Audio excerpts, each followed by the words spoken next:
یہ وہ عمل ہے جو اللہ کے رسول کی سنت ہے، اور یہ عرش اٹھانے والے فرشتوں کا عمل ہے۔ قرآن مجید میں اللہ نے فرمایا وہ فرشتے جنہوں نے عرش اٹھایا ہوا ہے وہ اللہ کی تسبیح کرتے ہیں اور ایمان والوں کے لیے بخشش مانگتے ہیں۔ ایمان اتنی بڑی چیز ہے، اللہ رسول کو ماننا کہ فرشتے عرش اٹھانے والے۔ یہ بات لوگوں کو نہیں لگتی ہے لیکن حقیقت ہے، عرش اٹھانے والے فرشتے اتنی اونچی ڈیوٹی میں ہیں کہ ان کے لیے حکم نہیں تھا کہ آدم علیہ السلام کو سجدہ کریں۔ اس لیے شیطان نے جب کہا کہ میں سجدہ نہیں کرتا تو اللہ نے کہا تو تکبر کرتا ہے یا تو عالین میں سے ہے؟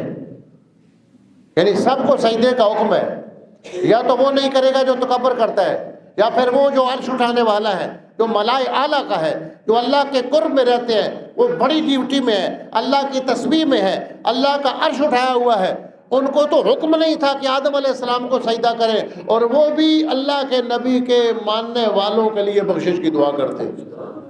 یہ قرآن مجید ہے کہ اللہ کا عرش اٹھاتے ہیں، الذین یحملون العرش، اللہ کی حمد کرتے ہیں، وَيَسْتَغْفِرُونَ لِلَّذِينَ آمَنُوا، اور ایمان والوں کے لیے بخشش کی دعا کرتے ہیں۔